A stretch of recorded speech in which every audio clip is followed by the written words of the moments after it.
Anyways, that's good. Well, hey, I assume you watched the less than exciting results of the Canada U.S. Junior game for us to. Yeah, and you know what? I, I was talking with the guys, and I'm not all that unhappy with it. I think the Americans played 50 minutes of good hockey. They We did. played or 60 minutes of good hockey. We played 50 minutes, 45 minutes of good hockey.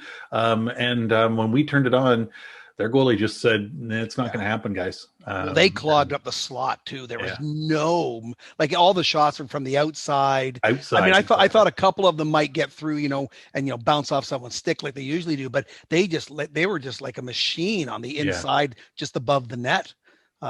Yeah, you're right. And, it's funny with the Canada team. They kept saying, "Oh, this next one's going to be the real test." After the first couple, this one will right. be the real test. But there wasn't really a test, even right up. I mean, until they got to the final, and Yeah. obviously it was the ultimate test. And it's like, oops, Well, I um, think the Americans went losing their first game was probably what we helped. needed. Yeah, Like, I don't think Canada was like you said, we just never we were already celebrating the gold medal before the puck dropped, and the Americans, with their barrel idea, which I kind of yeah, like, yeah, like that's a good, just see the next hill, take that hill, forget what's beyond it, right? right. And they just sort of hunkered down and did that, and I honestly think that Canada was a little short-sighted. They just Yeah. said, yeah, we can do this, and the Americans were like, yeah, we can do it too, and we're going to show you. So But it's interesting, eh? Like it is a different strategy from what I read as well. Because again, you're right. My guess is, and obviously not being on the inside of the dressing room,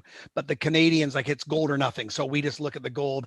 Everything else is an obstacle. It's all about gold. But that barrel idea, which came from another coach, if I remember, I saw a when he little bit was of history assistant on it. coach for I want to say 2007 or something, it was like a long time ago or something. He Right, but was, it was yeah. also even before that. I think it was actually like there was a soccer coach that started it, or he heard it from. Mm, I don't know. okay, I don't know the validity of that. But the whole idea of just don't think about just get over the barrel. Okay, got right. one.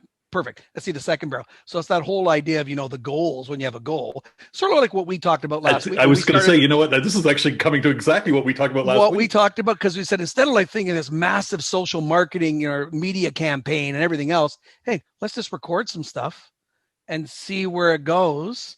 And if we seem to get some interest and Then we'll some put another barrel feedback, out. another barrel, right? So perfect. Yeah, I know. It's funny. It's I exactly didn't what I even think thought of that. about. That's awesome. Yeah. Yeah. Well, that's why they pay us the big bucks, supposedly, but I don't know. That's why you're a management consultant. Yeah, yeah. Well, yes, that's right. I tell lots I don't do. So yes, that's kind of how that works.